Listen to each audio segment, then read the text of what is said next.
Well, Haiti Liberté is the largest Haitian weekly, but it also happens to be the most progressive Haitian weekly as well. It is a community paper, but in a very international sense. It's distributed not only in New York City, the 5 boroughs, Miami, Montreal, Paris, and of course Haiti. It is a wide-ranging forum. Above all, provides analysis each week of the events in Haiti, which have been very tumultuous these past 25 years since the fall of the Duvalier dictatorship. And this July 28th will be celebrating our 5th anniversary of Haiti Liberté, a gala of epic proportions in Queens, New York. Essentially, Haiti Liberté has become, I could say, the journal of record of the progressive Haitian movement. It's where people hash out ideas, make their proposals, make their analysis. And it's, I could say, the torchbearer for the Lavalas movement. And when I say the movement, I don't mean the party necessarily of Father Jean-Bertrand Aristide or President Jean-Bertrand Aristide, but the larger movement that was unleashed in 1986, 26 years ago now, where peasant organizations, unions, mass organizations, women's groups, people from all over Haiti came together to form this mass movement, which essentially was the first to foil U.S. electioneering in Latin America. It was first done in Haiti, just like the 1804 revolution was the first place that the chains of colonialism were broken in Latin America. And at the strongest link, the link of Napoleon's armies, not the weakest. In the same way, in 1991, Haitians were the first to essentially overcome the financial might of Washington, which had been investing in parties which were essentially linked to Washington through umbilical cords, from the National Endowment for Democracy's two tentacles, the National Democratic Institute and the International Republican Institute. It would funnel millions of dollars to parties to essentially buy elections, and Haiti was the first place where that failed.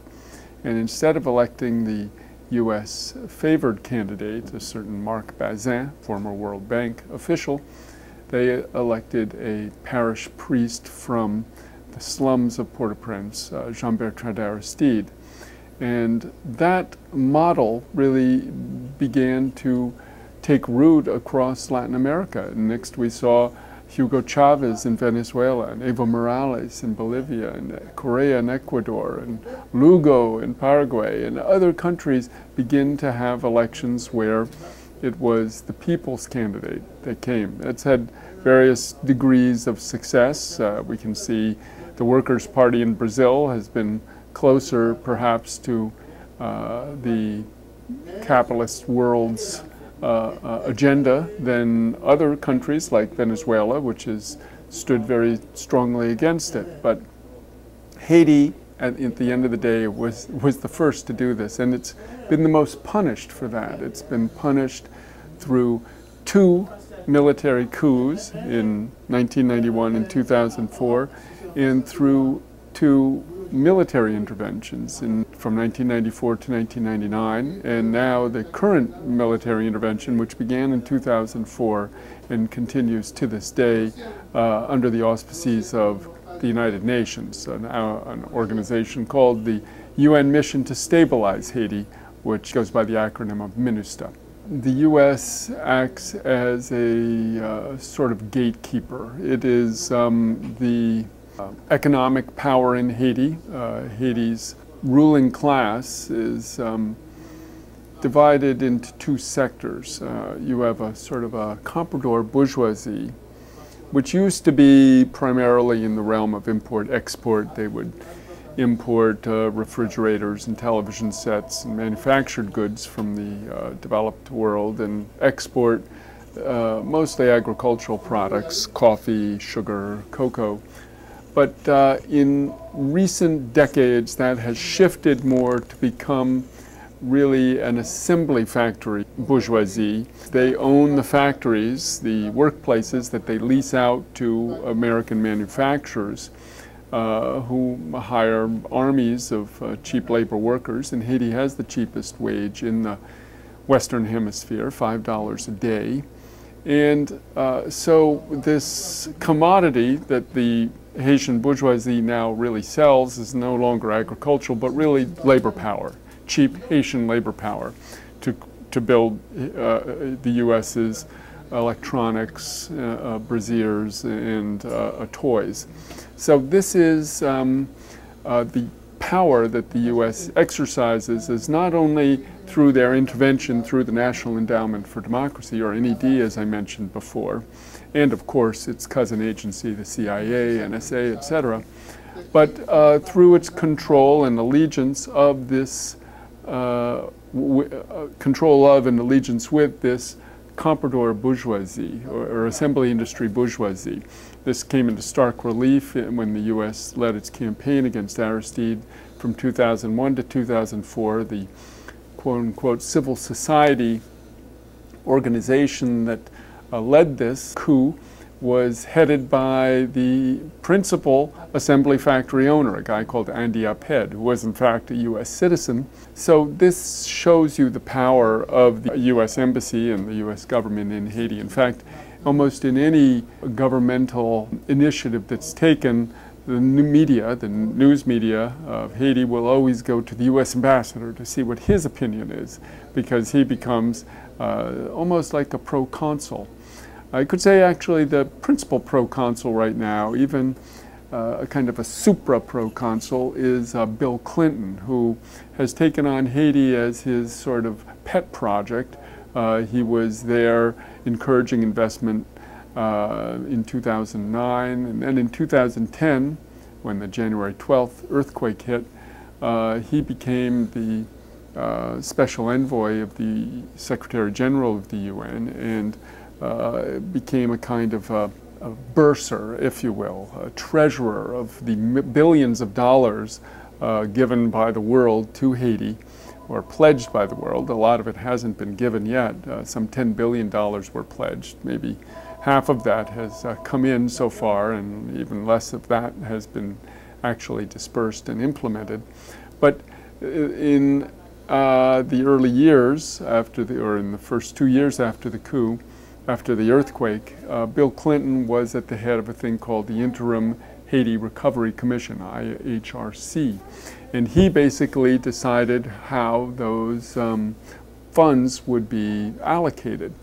And they were released after that from the World Bank. So Haiti was kept out of having any control over the money. It was mostly done by Bill Clinton. Clinton supposedly works for the UN for $1 a year. I think his commissions, shall we say, from the U.S. ruling class come in the form of support to the Clinton Global Initiative, where membership is $20,000 a year, plus the extra you pay if you go to his big gala affair, which runs concomitantly with the UN General Assembly and often has more heads of state involved. Also the Clinton Foundation, which is heavily funded by the liberal wing of the U.S. bourgeoisie. He remains one of the principal arms of U.S. power in the world, precisely due to this backing. But Haiti has, since 2009, been a particular interest to them. And we've often asked ourselves, why is the U.S. so interested in Haiti? Why does it take such a high-powered weapon from its arsenal, like Bill Clinton, and devote him to Haiti? It could be its geopolitical positioning, in that it sits across the Windward Passage from Cuba. It could be the fact that it has been the most upstart nation since 1804 with the first and last successful slave revolution, since 1991 with the first anti-U.S. controlled election movement. And in many ways it is the principal country where a U.S. occupation via the UN is being challenged, where UN occupations are being fought through street battles, through literally military campaigns. This is principally in Haiti. You see the so-called peacekeeping mission. We have to remind the viewers that in the old days, which was only about 40 years ago or 30, the U.S. would use client dictators, people like Duvalier, the former dictator of Haiti, or Marcos, the dictator of the Philippines, or Pinochet, the dictator of Chile.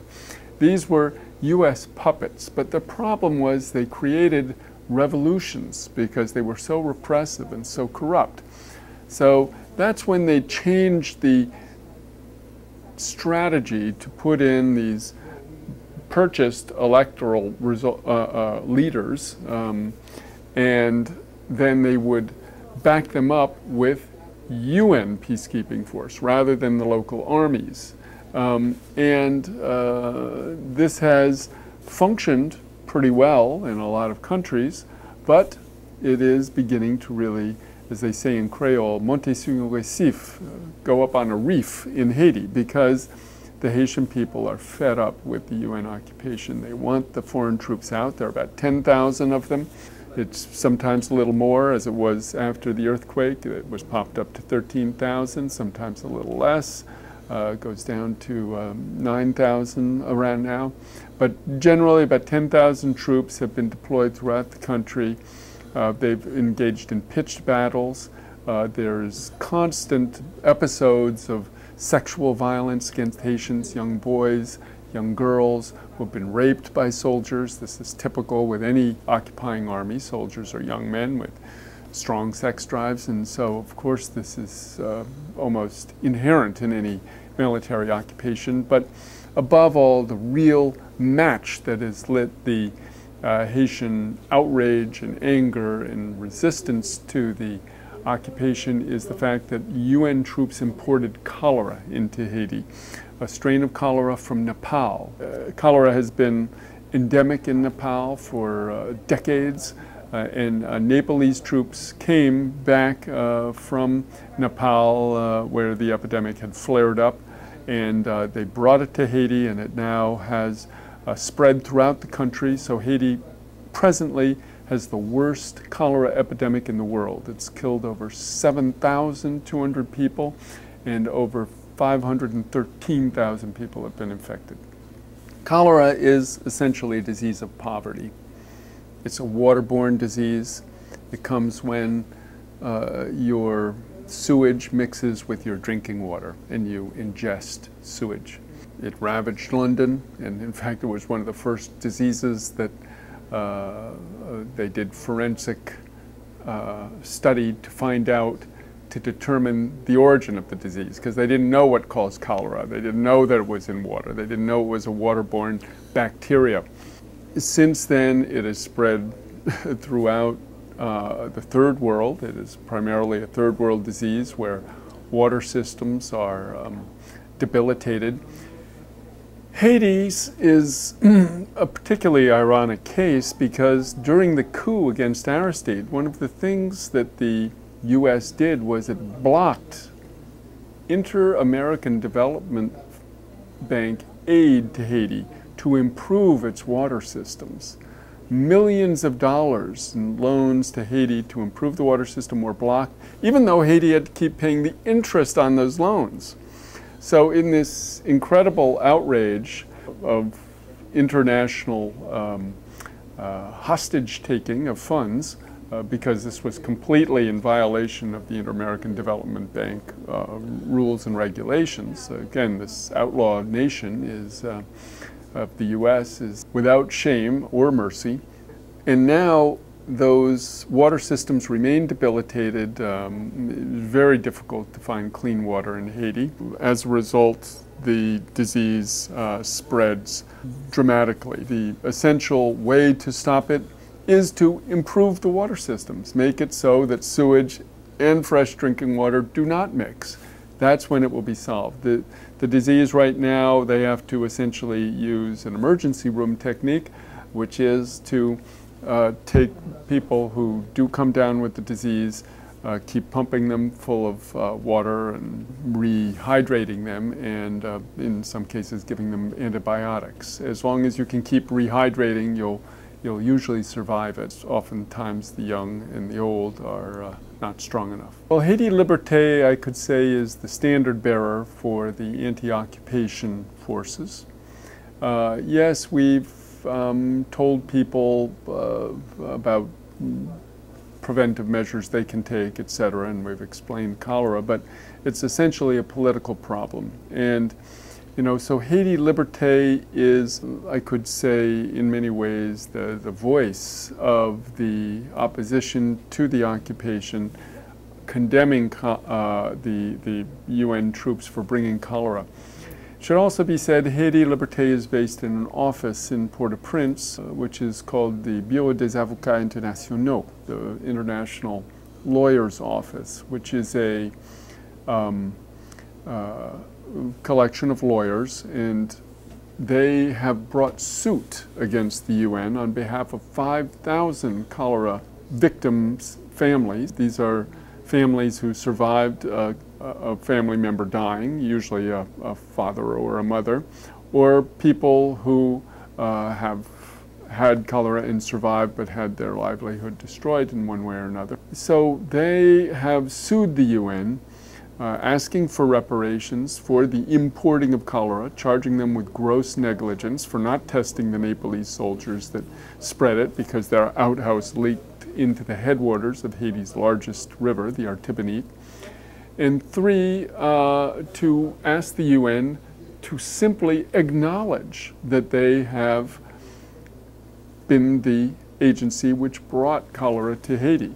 Although they've had multiple medical teams, including one sponsored by the UN itself, which have said it came from the UN base up on the Central Plateau in Mirabelais, the Nepalese base. The UN has officially never recognized this. Aristide tried a sort of political judo in 1991 after the coup. He was ousted under the regime of George Herbert Walker Bush in late 91, and of course in 1992 Bill Clinton won the election, and this was with a lot of support from the Haitian community, or Haitian Americans I should say, and they all thought that Bill Clinton would reverse the coup, which he didn't. At first, he hemmed and hawed. He said he was not going to send refugees back from the coup, and he started to intern them at Guantanamo. In fact, Guantanamo got its start with the Haitian crisis of 91-92 as a detention center. Really what happened was a resistance began to develop in Haiti. An armed resistance even began to take shape. Not that there was any coherent or clear guerrilla army or anything of that sort. Aristide always was very opposed to that. But the fact is the Haitian people were becoming more and more fed up with the coup. The army was very weak. So essentially, Bill Clinton forced Aristide to accept a neoliberal package, or tried to force Aristide, I should say, to accept a neoliberal package in which he would agree to the privatization of Haitian state industries, lower tariff walls, essentially turn over the keys to Haiti's economy to the U.S. Aristide didn't himself sign the accord, a thing called the Paris Agreement. He sent a delegate, and later he said, I didn't sign it, somebody else did. This is one of the things that particularly angered Clinton. And they put in a member of the Haitian bourgeoisie as the prime minister, who quickly entered into a conflict with Aristide and was replaced. So essentially Clinton intervened in Haiti not to stop a coup, but really to stop a revolution. Aristide in many ways foiled their plan by double-crossing them, the same way Haitians had been double-crossed. Aristide double-crossed the U.S. because he didn't end up becoming the champion of the neoliberal plan as Washington had hoped. Groomed him? Yeah, and groomed him to do. He used a tactic in Haiti, it's called marronage. I've often spoken about it, where you say one thing but you do another, and you pretend that you're going to go along with something, but you don't. You even do the opposite, perhaps, and that's what Aristide did. He really dragged his feet, or in some cases dug in his heels, against the neoliberal plan, and that's why he was basically pushed out by the U.S. 2 years later. Haitians were asking that he recoup the 3 years that he spent in exile, but when the U.S. saw that Aristide was not going to be a team player, they made sure he had to go. Could you explain a little more of the neoliberal plan? The neoliberal plan is essentially the crushing of any national economy. That is, when we hear of nations, we think of them as, you know, something that were always there, but in fact these are just a human creation, a nation. A nation is essentially the boundaries of a market, of a bourgeoisie. The original nations were those of England and France, Germany, Belgium, Holland. These had all been kingdoms, basically little principalities of princes and dukes who were often warring among each other and sometimes conquering each other, and the English kings would invade France or Spain, or the Spanish and French would invade England, and they were going back and forth. But then there emerged, after this feudal period, the bourgeoisie, and the bourgeoisie essentially needed a market. They needed to have clear-cut lines in which to carry out their business.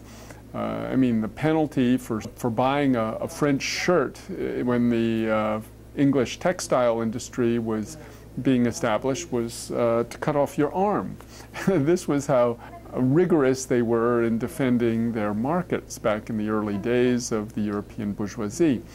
But when those countries went on to attain colonies, which provided them with goods to grow and become the powers that they are, eventually those colonies, usually in the 1960s, all became independent nations with their own bourgeoisies or proto-bourgeoisies.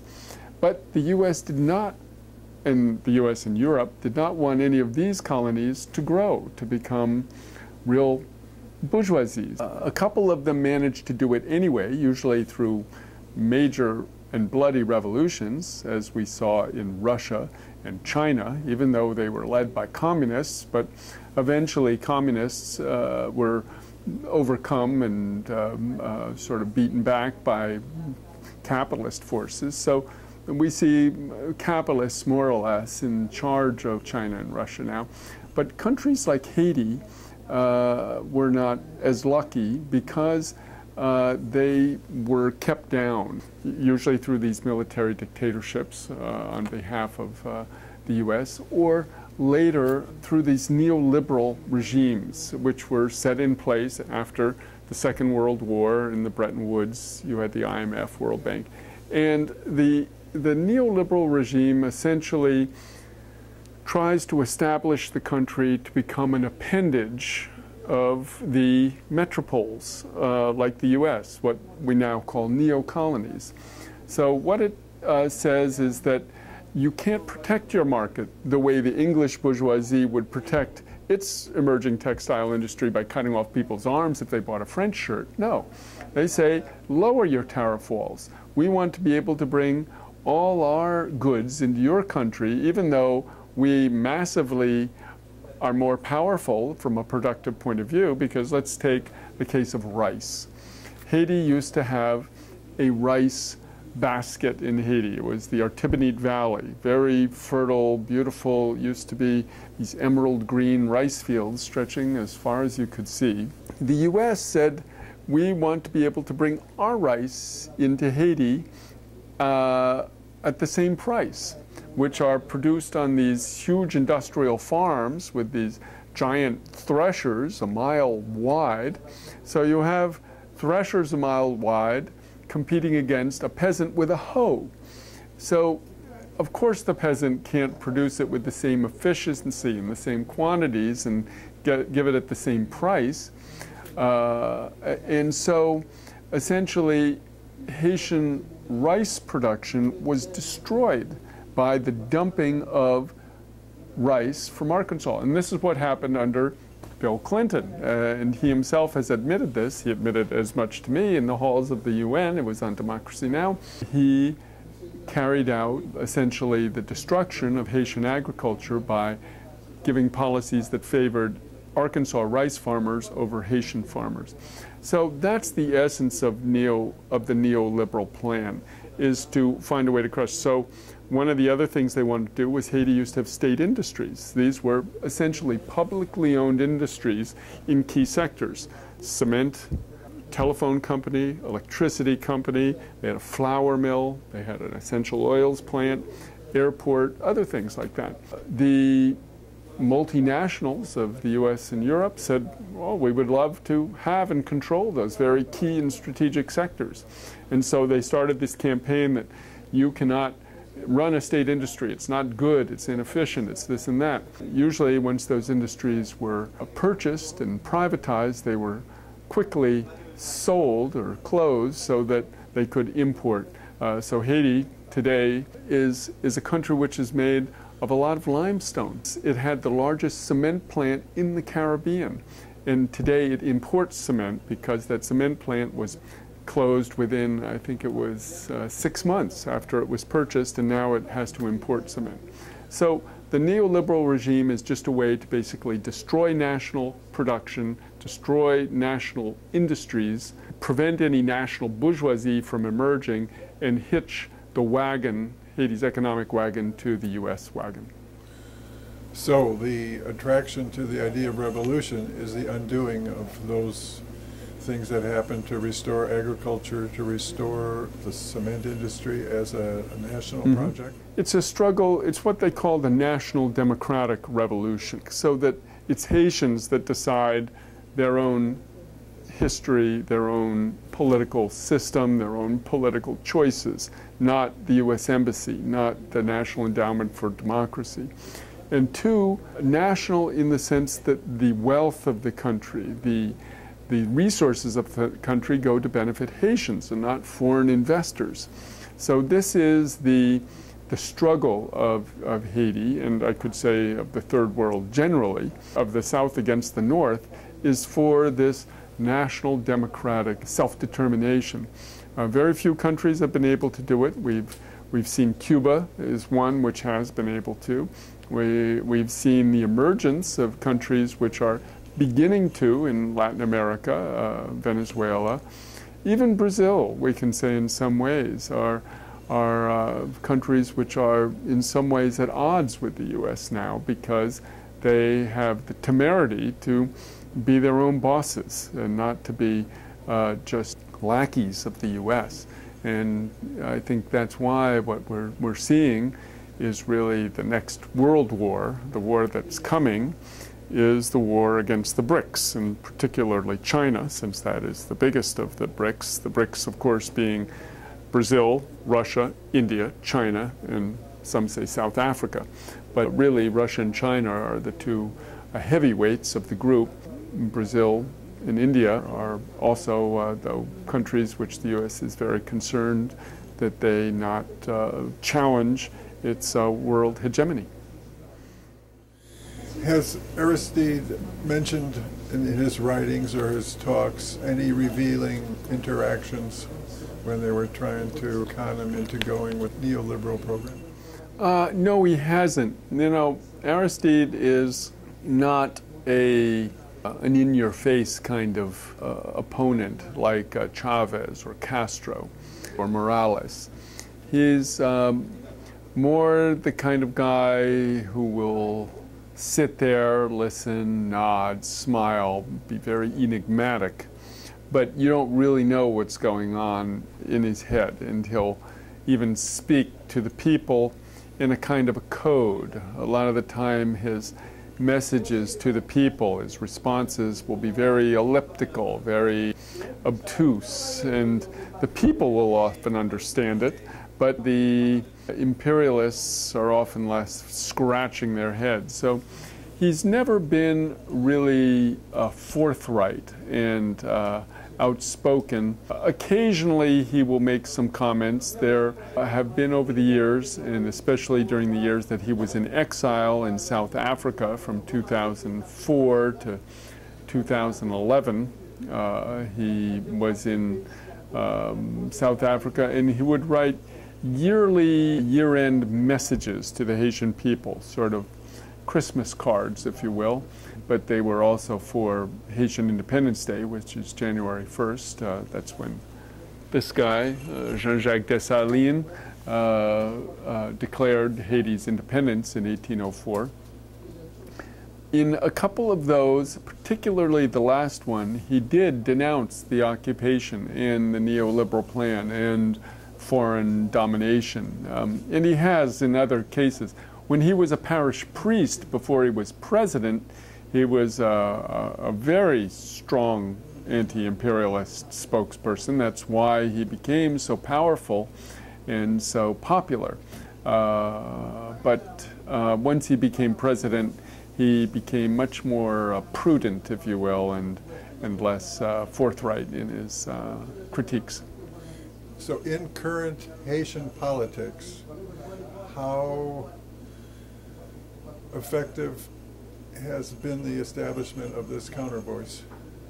Of the popular progressive countervoice? Yeah. Very. I mean, Haiti Liberté is the largest Haitian weekly.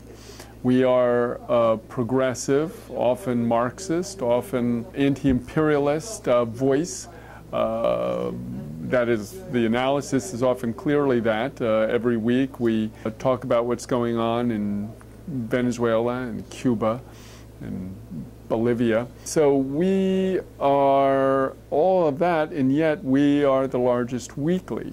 So that tells you something about where the political center of gravity is in Haiti. I could say some indicator of where the Haitian people are. It's ironic that in many ways the devaluists have been able to reclaim power now through the presidency of Michel Martelly. He is a neo-devaluist. His clique around him are mostly the kids of the devaluists, of the ministers and potentates that surrounded baby doc Jean-Claude Duvalier. And they came to power in a fraudulent election. It was illegal. The Haitian Electoral Council never agreed to it. He was essentially jammed down the throat of the Haitian people. Less than 25% of the electorate went out and voted in that election. Basically 75% of the people boycotted the election. The people are tired, though, in Haiti. They've been fighting for 25 years, since '86. When they did elect governments into power, both times they were removed by coups d'etats, and occupations were the result. So they began to tire of the exercise, if you will, and don't quite see what their options are now. So many have sort of resigned to letting Martelly do his thing. Martelly's coming with lots of promises, lots of demagogy and a bluff, and that's works for the first couple of months or year, which it's been about. And now it's starting to wear off as people are starting to see that essentially his government appears to be just filling their pockets to the brim with government and aid monies, and the people are in never before seen poverty, if that can be believed. The situation is extremely bad in the country. So we see a situation where the people are very conscious, very mobilized in some sectors, but the mass of people have not moved yet because of the many pitfalls they've stepped in the past 25 years. We think that you know, this is a temporary situation, because if you look at Haiti's history, the way it happens is the people have a tremendous capacity to absorb abuse and injustice and outrages, and eventually they explode. You know, after an incident will come about, a child will be shot, or something will happen that will just set them off, and when that happens, there's no stopping it. It's a firestorm. And for that reason, the current president wants to beef up the army? Yes, that is essentially, it's a neo-devaluerist sector, and in many ways the devaluerists are sort of independent of the, I could say, the U.S. It's a little bit like the revolution I often point out. The Haitian Revolution, you had three poles. You had the French colonists who owned the plantations. You had the masses of slaves. But you had a third group called the affranchis, the freedmen. And these were often the children of slave owners and slave mothers. And they were sometimes mulattoes, sometimes not. Sometimes they were freed slaves. And these people often had great wealth. They often had slaves themselves.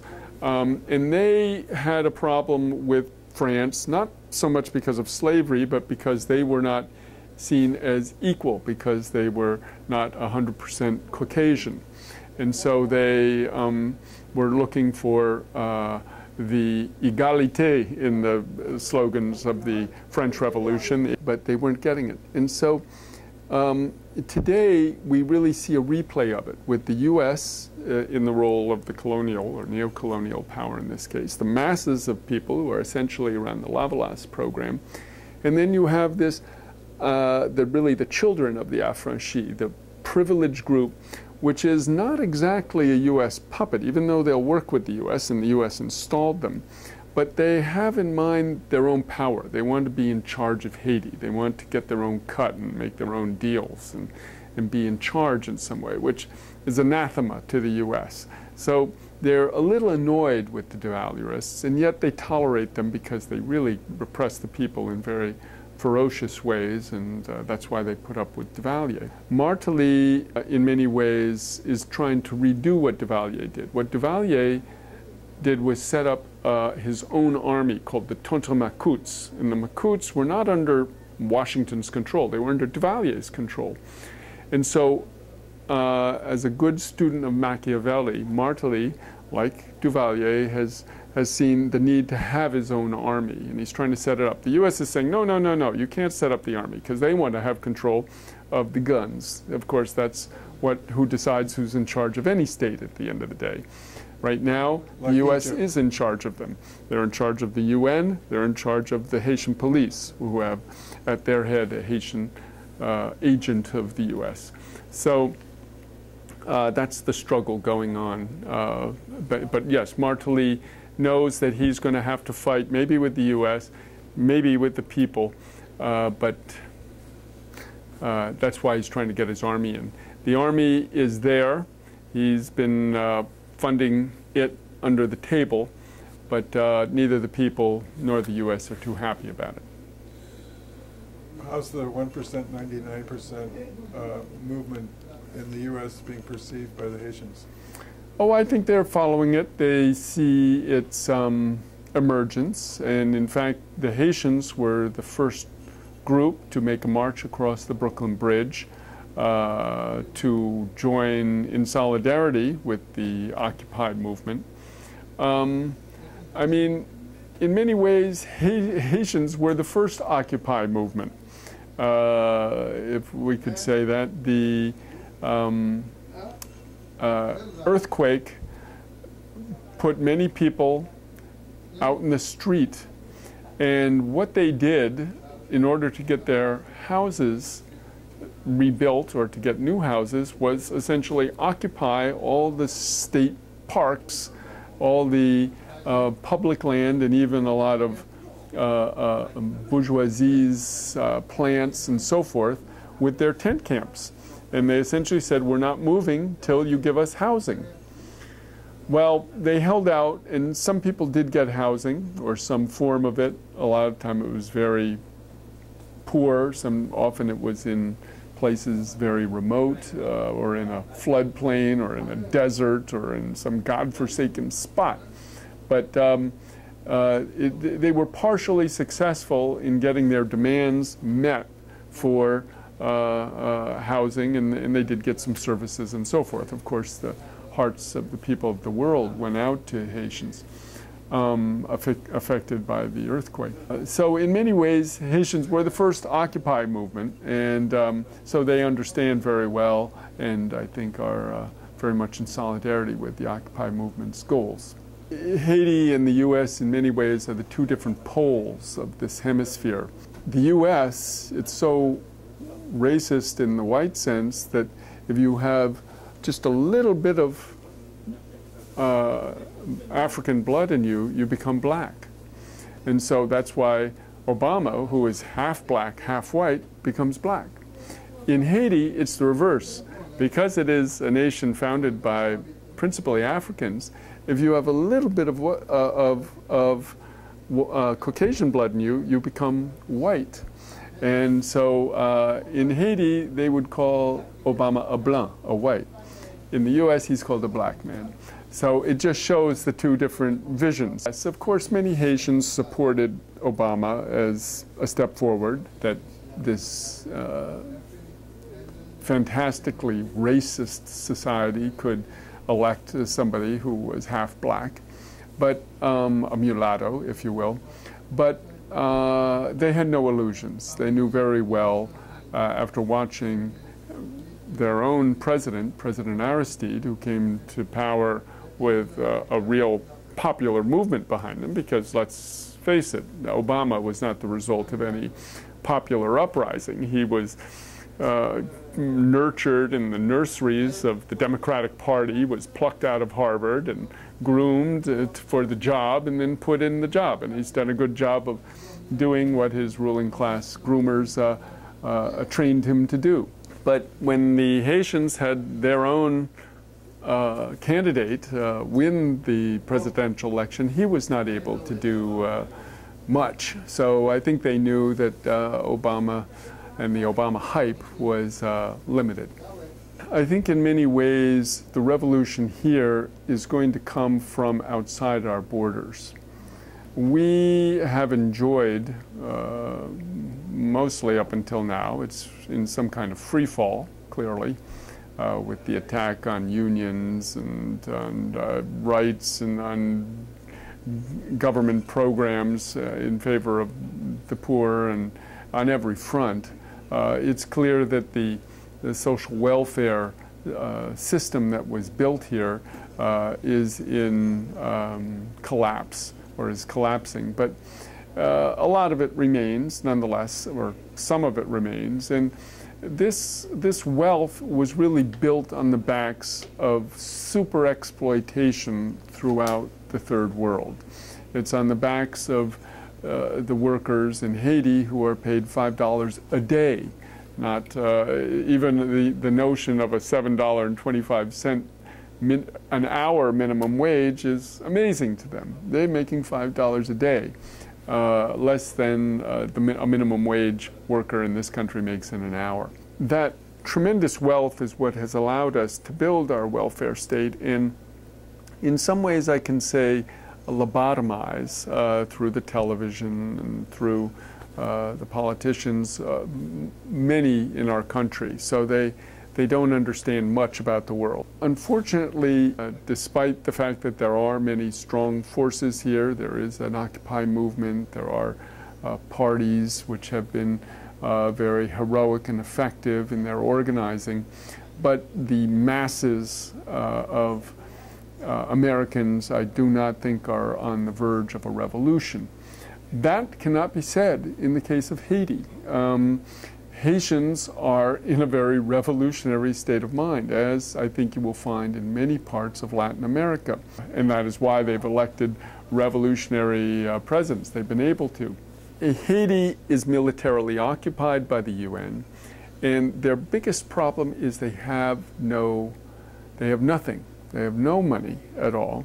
They just struggle to eat each day, to survive, to resist as they can the next day.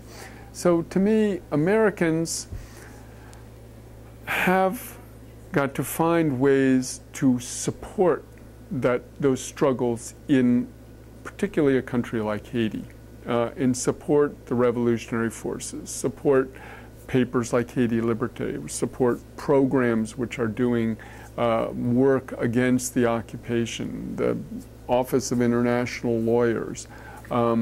There are many ways you can connect with the resistance movement in Haiti, and that way support the people's bid for power. So it may seem remote, it may seem it's another country, but to me it is the Achilles heel of this empire, because essentially here I think the armor, ideological and in many ways of control, because everybody with their little iPhone and computer are in some ways controlled, I could say. They can be monitored, they can be polluted, they can be in some ways neutralized. But in Haiti, the ideological, the political neutralization of the masses is much less accomplished. And in that way, I think by supporting those people, those among us who are not zombies, can contribute to our own liberation and to the liberation of the world. You know, just like in the US, you know, when they're doing something that will destroy the environment, they'll call it the Protect the Environment Act. In Haiti, Martelly did the same thing. He said, I'm going to be the education president. And essentially, he took all the funding that used to go to public schools and he gave it to private schools. Or he pretended he was going to give it to private schools. Essentially, he never did. He pocketed a lot of the money, it seems. They put a tax on the remittances that Haitians send back to Haiti. Every money transfer now has to pay $1.50, and every phone call has to pay 5 cents. The result is millions of dollars which have gone into some fund which has disappeared. What has happened is that education, they claim that some 919,000 students, primary school kids, have been sent to school.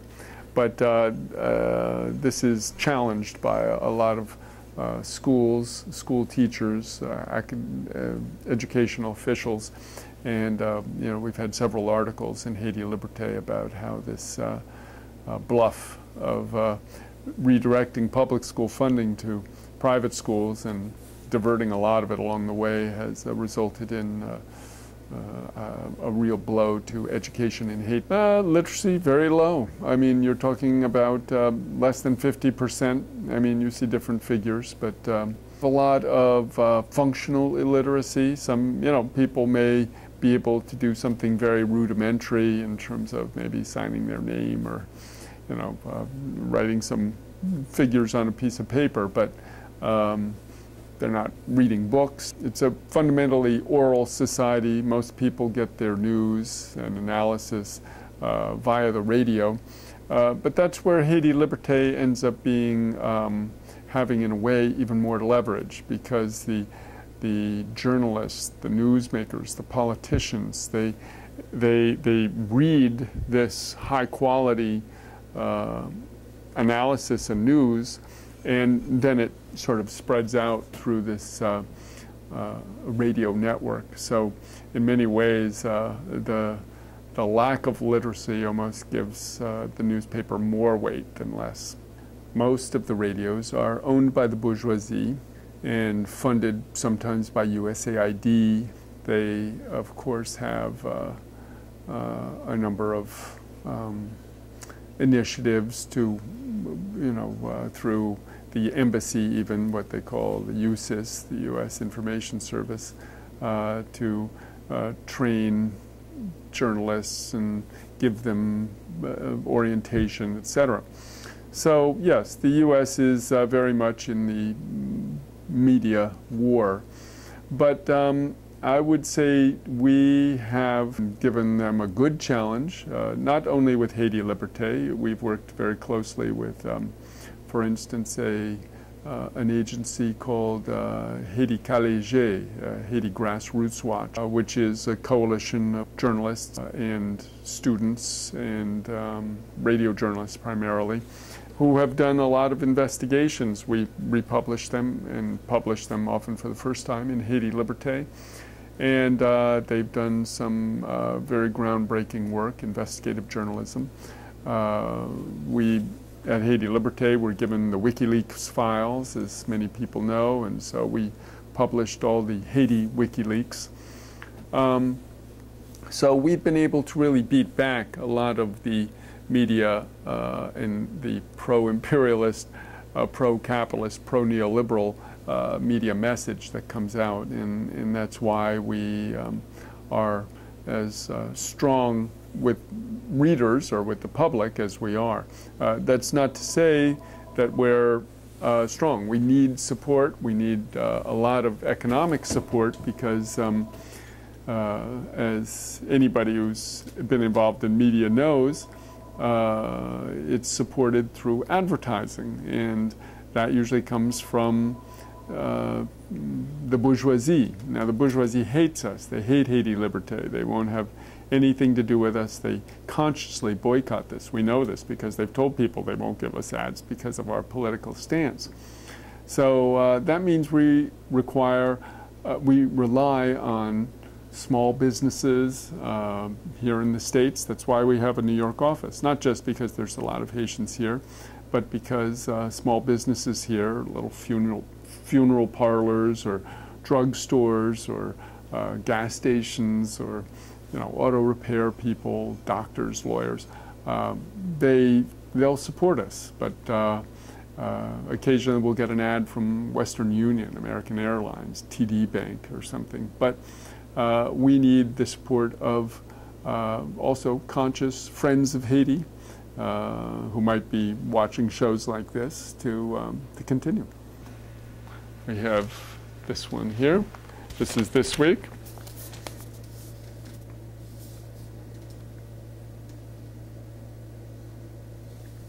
Here we have an article on the support the French ambassador gave to former dictator, President for Life, Jean-Claude Duvalier. And at the bottom, we have a story about the mass march through Pétionville last week of thousands against the Martelly government. Here we have a story on a political organizer who has been jailed.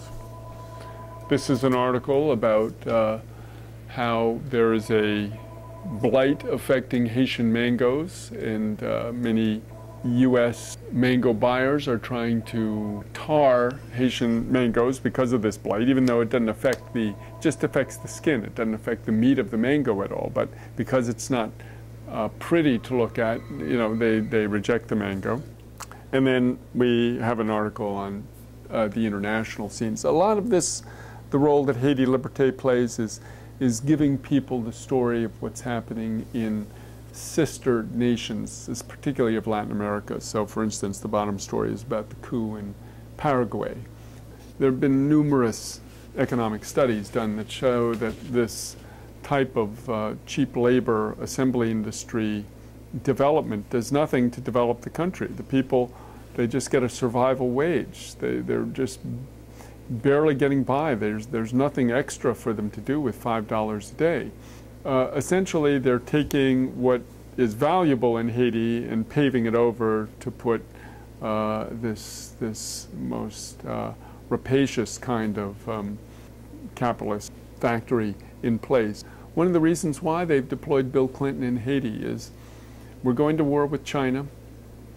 China right now is doing most of our production. We need to start to build our own Chinese level of factory in this hemisphere. And I think they see Haiti as the Taiwan of the Caribbean, to turn Haiti into the Taiwan of the Caribbean and essentially make it, you know, a cheap labor paradise. It's for the assembly industry owners, not the workers.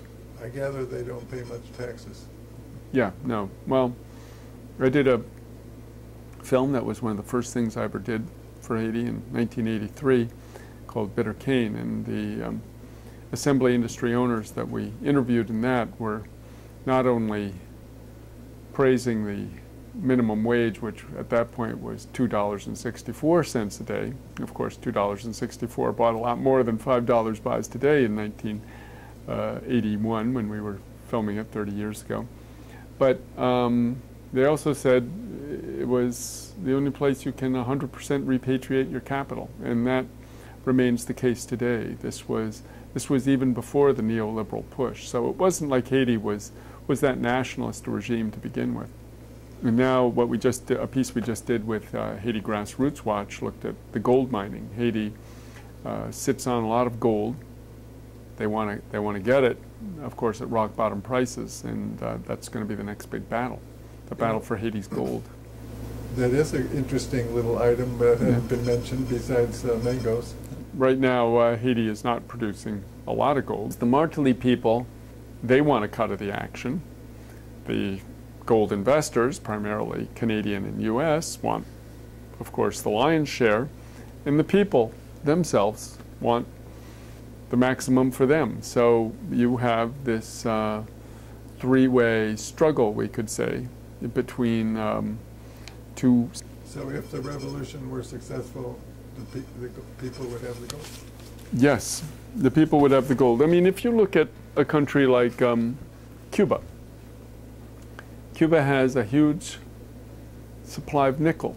In fact, most of its foreign reserves come from nickel, selling nickel, which is used in, you know, many products. But the Cubans control that. They might, in many realms, the Cubans will do a deal with a foreign investor, be it Spanish or French or whatever, but they retain 51% of the shares. They control it. They'll say, you can get a cut, but we're going to control it. That's the key. We look at Venezuela. They've just now nationalized all their mining operations. This is the battle. It's between the capitalists of the US and Europe versus the emerging nations of the third world, who, the most progressive of which, are saying, we don't even want it for our own capitalists, we want it for the people. Like Venezuela, Chavez is not representing any group of Venezuelan capitalists. He's representing the Venezuelan people as a whole and saying, we want the people of Venezuela to be able to benefit from our oil, from our mineral resources.